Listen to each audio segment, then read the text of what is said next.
Well, game one has concluded. Game number two is here. Oh, Ryoma yes. immediately taken off the board for Cream. They said, no way, no sir, we do not want to deal with that today. ZRK actually had a pretty bad KD that last game, but it was this constant pressure in the side lane that was so terrifying, and it's such a terrifying character for the Pain Gaming side to draft, because they can do not just playing it in that side lane role, but also Angara can pick it up for jungle. They can flex it, which is so important during a draft phase. Florentino taken away, Richter taken away as well. Now back to the Pain Gaming side, and an immediate Sephira taken off the board. Still to be removed, that Elsu needs to be taken off the board.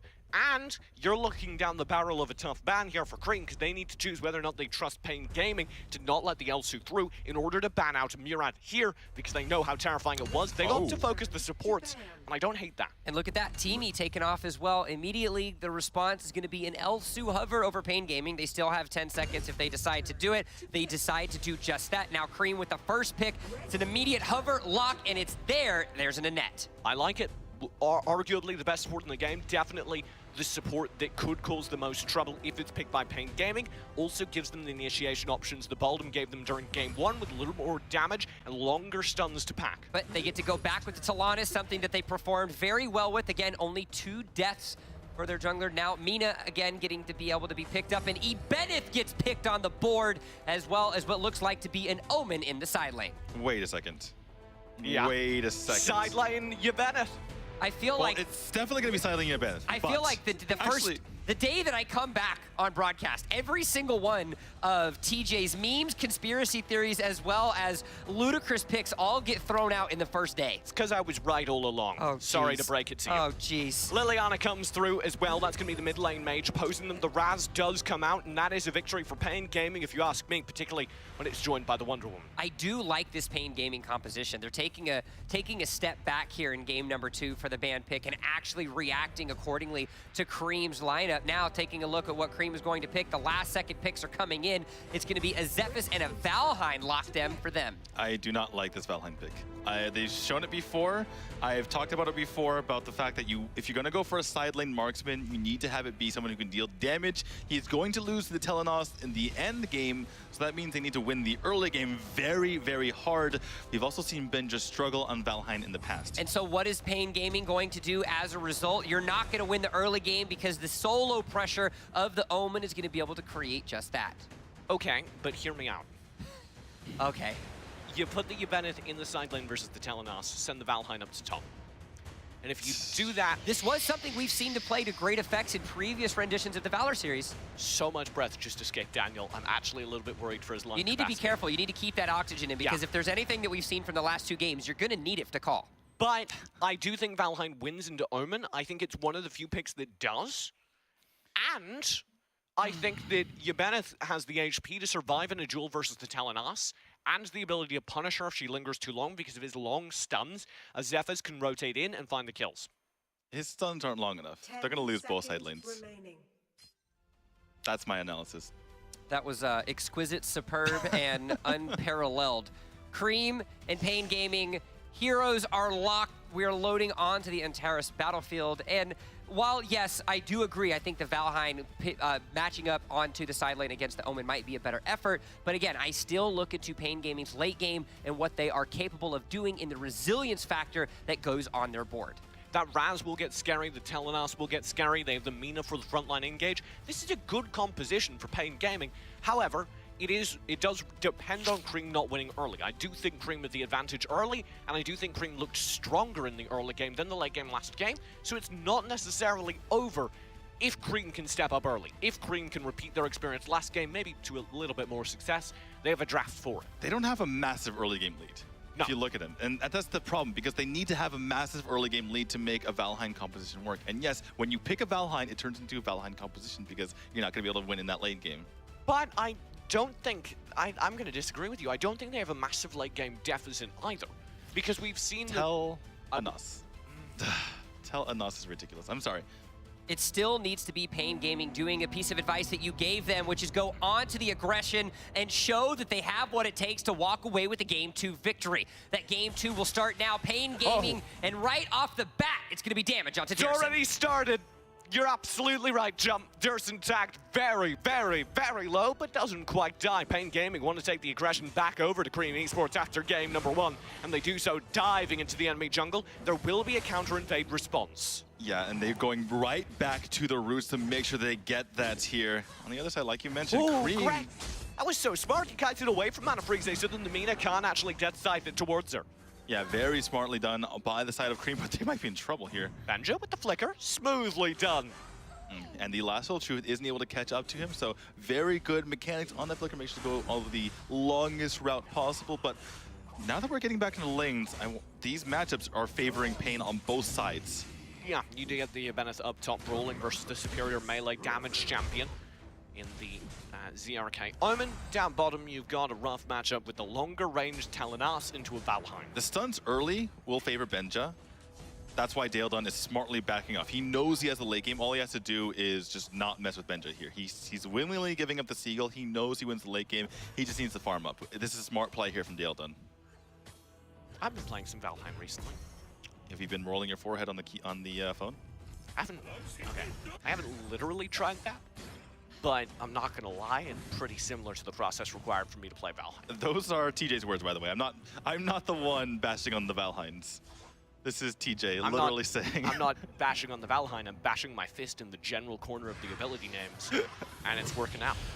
You know, just where the attack button is. That's just right over there. Yeah, the Valheim has so many tools, just all at the same range. If he can sit in the back of the team fight and dump out damage, he has infinite stuns for days. Now he'll be trying to use those for damage, however. This Abyssal Dragon up for grabs. Gret will get it with a nice punish, and you've got a sick Windcuffs as well, chaining Angara back and threatening Metal. Gret continues to dive, but Angara's there to receive him in the meantime. Cream do grab a kill. Mana Freeze at a full, but that is a 1-1 trade, and the fight's not over as Angara continues to dive forward. Durson's in big trouble. He'll go down. Benja, you're pulled back. ZRK isolates him, and Daledon very nearly gets the kill. Angara's on the flank into the backlines. The lasso's wide. He can't quite see into the bush, but it's forgiven. He might still go for this though, Benja. No. Not much time. No. Oh, he will. The sword and shield. The No, sword and what shield. on earth Did you is see that? He went shield into the bushes and then sword into the Valheim for the extra range. And it's not done yet. Gret dives back, trying to trade that positive while ZRK and Mirotic duel up top. There's still a brawl down bottom. Gret jumped into the bush to try and steal his Mycolum and found an angry Angara waiting for him. Durson. Oh, do not fight this, Pit Cream. They want to. Angara's low. That's not the only player here, though, demonstrated by Mana Freeze when he comes through and spends the Dark Dominion. There's the death from above. Mana Freeze to fall for the second time in this fight. Maybe Riki shot comes through. Hurricane Wall to stun up Angara. They've got damage still, and Gret's continuing to chase. He can spend his death from above should he want to. They've got good damage. Gust Force tags him low. Neo gets the kill. The jukes and jives weren't enough for Angara. They're finally taken out, but Pain are taking advantage by being able to take on this macro. ZRK, because of that HP, I know he got there by diving through the tower. That's confidence. Yeah, absolutely. Gret in trouble. Does go down in the enemy jungle. Got a little bit too big for his boots. Metal's there to punish alongside Mana Freeze. All right, now that we've got all the LATAM out of our systems. Oh, I'm not done!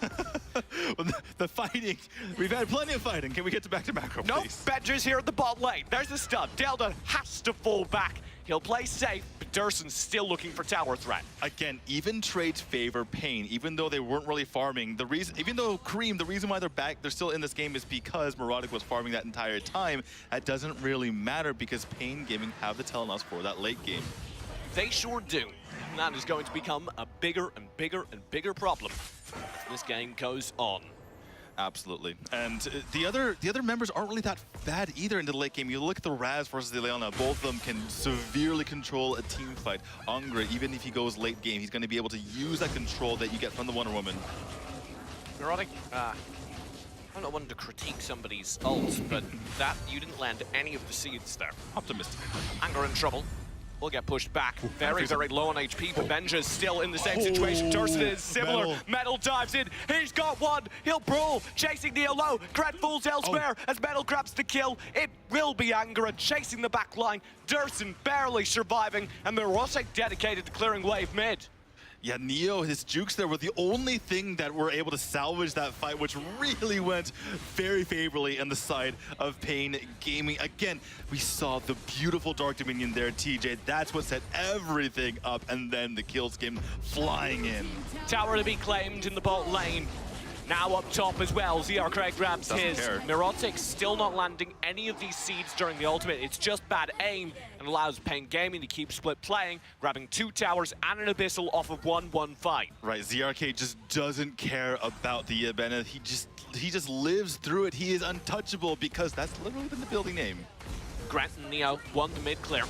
They will barely get it, but look at how low that tower is. It absolutely is very low, and once they take that down, once it gets to the 8-minute mark, the Dark Slayer will be theirs to take.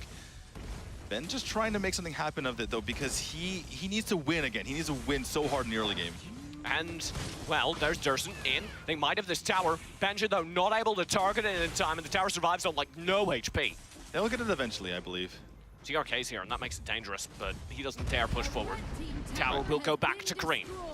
Smart move by Pain in my position, or in my opinion, from ZRK. Just let that go. I know it gives away the Abyssal positioning in that side, but they're ahead. They're ahead in gold. Again, just survive the late game. Don't give too much, but you can give a little bit here and there. Don't give too much because Kareem Esports are hitting the mid-game spike. Right. Benja is more powerful now than he ever will be because his stuns are coming fast and furious. Exactly, and if you get to the mid to late game, and the early game quote-unquote side has multiple towers, then they will win the game. Mirotic under threat. Pain Gaming will go in and absolutely shred this tower. Mirotic, you cannot hold, and he's Dark Dominioned in. He's forced to re-engage. Durson, can you make anything happen off the back of this? You're also the support, so no. Yeah. And he's lingered too long. Now he'll be pulled in. Mana Freeze isolating him. He'll Hurricane Wall and Flicker. That gets him to safety. He pops the Ring of the Fiend. That gets Benja out. That's the a high wave ground. needs to be cleared, though. Benja, luckily, with the Pit's Blade, is the man for the job. I think they could have taken a high ground there. Gret pulled forward. That's a very good Dark Dominion. A kill over to Pain Gaming. And they've got more wave as the big grab tower falls. This could be everything. Wave will be cleared. Again, Benja, so good. But he pulls in, lassoed in by Agra, who then dives forth, taking the kill. And not quite managing to survive. Close but no cigar, but that was a spirited push by Pain Gaming. Not only did it get those towers, but it got 2 mid lane towers, TJ. Yeah, that is a very good push from Pain Gaming.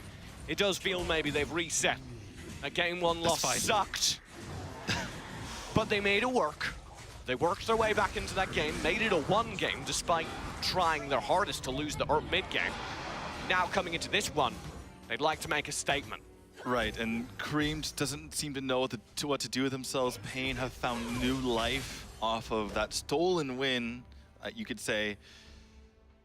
And they're making it work. Daleton, look at the amount of gold he's able to amass here. He's going to be going into the Muramasa, it seems like, for even more damage. Even when he doesn't have the Eagle Eye on, already has the Clavis Sancte and the Slick Sting to his name. 50% crits coming in. Probably has, you know, atrocity to his name. So we're looking at 65% crits, TJ. That's a lot. That's a big percentage of crits. Assuming it's atrocity. ZRK will dive in. Durson and Mirotic have to fall back. Cream are playing well behind their towers, and it's not just because they're scared, it's a safety precaution. As you can see, when one player dares stress forward, Benja leans out, instantly punished. You know how you get him out of the towers, TJ? Is you nail him to the ground. Nice. I don't know how nice it is. It's kind of mean, actually. Unkind. That's a good way to put it. Pain Gaming will grab the Dark Slayer. Now they're looking for more. Absolutely looking for more. This is looking dire for Kareem. This is nothing like game 1. Pain are starting to dominate. Drake will be summoned now. That's in the top lane. They've got players elsewhere. There's going to be a 3-lane push. Pain Gaming, maybe after game number 1, they want to deliver some notes. This is how you take a high ground. Durson's pulled forward. He'll spread the Hurricane Wall, try to create an opportunity for Gret on his death's bed. And Gret himself will fall for it. Mirotic pulled in, spends the Nature's Realm. He's in the midst of the entire Pain Gaming side. He will go down. Angara doesn't even fall to Benja's dive, and ZRK takes the mid lane high ground. In the meantime, Neo tries to turn it around, but Pain have no shame. They'll whittle away the tower. They don't need minion wave. They've got a Drake and telling us, and they want game. Mana Freeze flickers forward. Benja caught in the Dark Dominion. There's the dive through. It's not enough. Durson's back in 2, but it will not matter. Pain Gaming take game number 2, leaving Kareem Esports winless in the LATAM Valor series. Kareem tried in game number 1, but once Pain got their first victory, they were rolling on to game 2. and they said, we're one of the top regions, one of the top teams in the region, and you are not. I'm very